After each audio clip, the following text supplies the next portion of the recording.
Bismillahirrahmanirrahim. Assalamualaikum warahmatullahi ta'ala wabarakatuh. Alhamdulillah, alhamdulillah rabbil alamin, wassalatu wassalamu ala asyrafil anbiya wal mursalin wa ala alihi wa sahbihi ajma'in. We continue with our program on being achievers in life, and basically I have given you the framework for our post-Islamic psychology on being achievers in life. We start with the 6P of purpose, presence, positive Islamic psychology, physical, energy, and well-being, and we're talking about productivity, the 5th P. 1, 2, 3, 4, 5. And we have spoken about the need for us to move to become a productive ummah, a strong ummah, and how we then going to develop the personal of persuasion skills in terms of living, and then later on we'll discuss about giving back to ourselves, family and society, and how we can generate the love of Allah, the love of our friends and family, the love of all humanity, so that we become the holistic achievers in this world and the hereafter.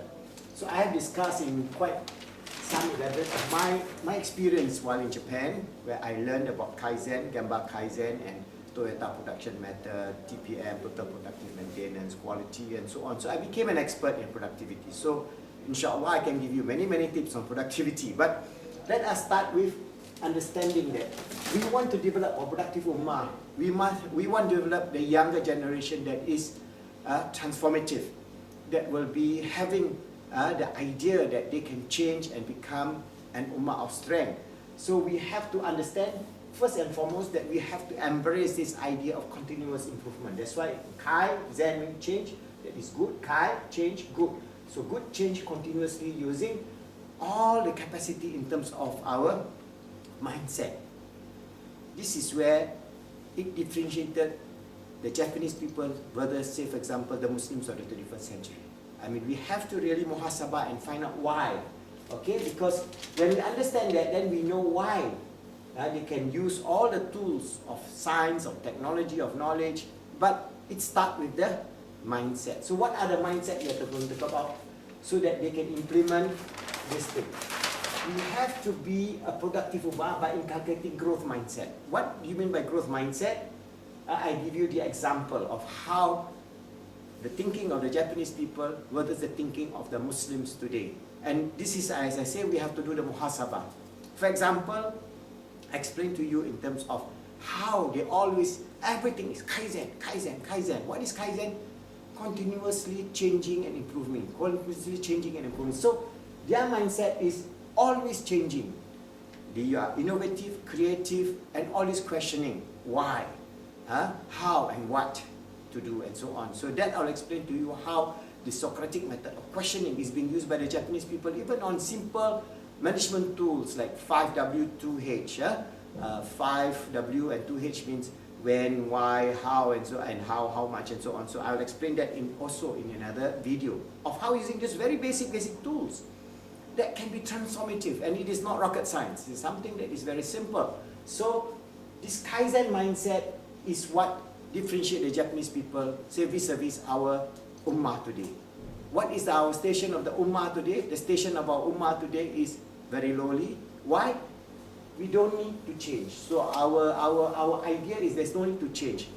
So we have a lot of, unfortunately, very weak religious, inverted commas, scholars that is propagating this idea, oh, there's no need to change, just be at it. So you try to implement the Islam of the past.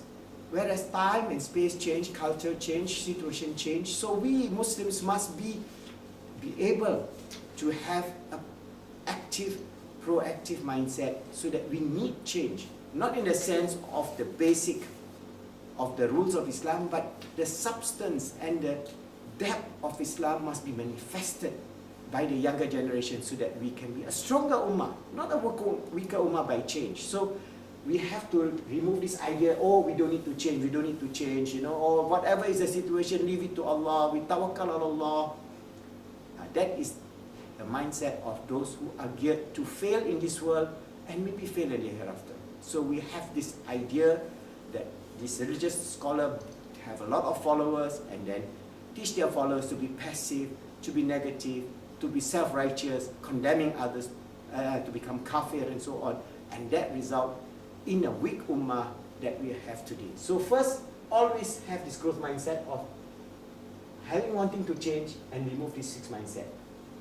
Number two, we need new challenge. For growth mindset, always we will be facing with new challenge. For example, today, the world is facing with the challenge of, say, ecological disaster, of the climate change. We're more than 2 degrees.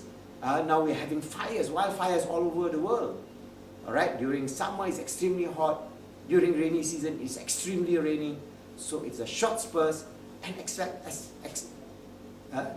extracting a heavy toll on common people. So now millions and millions of people are having flood, famine, dry weather, fire. Why? Because we do not take care of the environment. We live in a society based on greed. So we have to change that.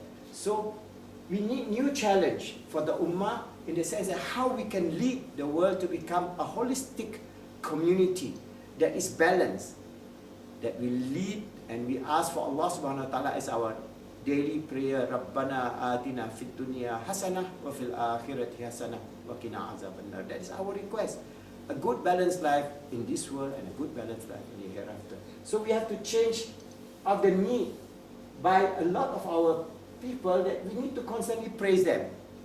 That praise is a way up. No.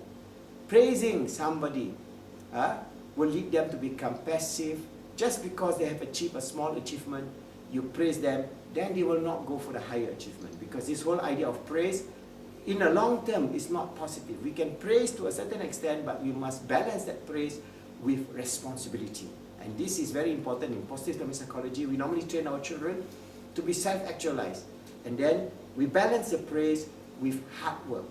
Always you must do that so that they know that they will have to face the world as it is with all the challenges in the world so that they can rise above the others and become the transforming generation that we are trying to bring about to happen, inshallah, in the 21st century.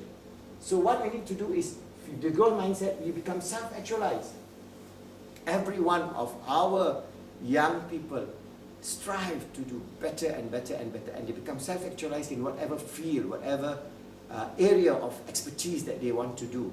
They can be the best, say for example, farmer, using all the technology of farming, even on a small plot, doing good to themselves, to their family and the environment, and becoming exemplary farmers. They can be a scientist, they can be scholars, they can be anything that they wish to be, provided they become people who have this mindset of self-actualization.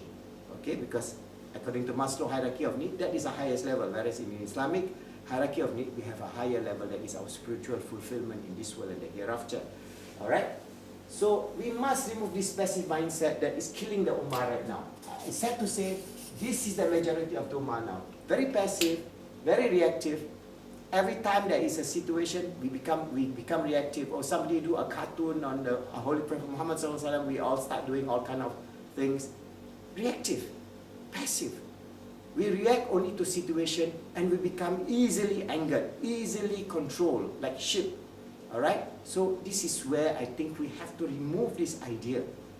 Because my experience is basically, especially in Japan, we can see that they have this, even though they are very subservient in a way, but they are always thinking of how to self-actualize at their level. That means at the worker level, at the manager level, at the corporate level, at the societal level. So we have to remove this positive mindset within the Ummah in the 21st century. And what is good about the Japanese people is they try until they get success. All the time, Kaizen, Kaizen, Kaizen. They do and do and do and do and do, and every time this spirit of trying until succeed never die. The flame of trying to succeed never die in the spirit of the Japanese people. So we Muslims must have exactly the same idea. Why I'm giving this comparison? Because this is a contemporary situation. I'm not talking about the story of the past, the glory of the great scholars of Islam and so on, but we're talking about this 21st century. As we face this 21st century, as we face the challenges of science and technology, of automation, of robotics, of artificial intelligence, of self-driving cars, of so many things. How are we going to be a strong ummah so that we can rise above the rest and become successful by trying and trying and trying? So don't give up easily. And for the transforming generation, we try and try and try, and we succeed. And inshallah, when we inculcate this growth mindset, we can be a productive ummah that can be the best of ummah in this world, and in hereafter the best of ummah in the 21st century, which will strive and try and try and try until we succeed with the grace and the mercy of Allah. Remember, our role, always fix it up on our road to become the true and sincere servant of Allah as His Khalifa of Allah on this earth. Always striving to make ourselves good, to help others to be good, and make this world good and pleasing unto Allah and all the goodly creatures.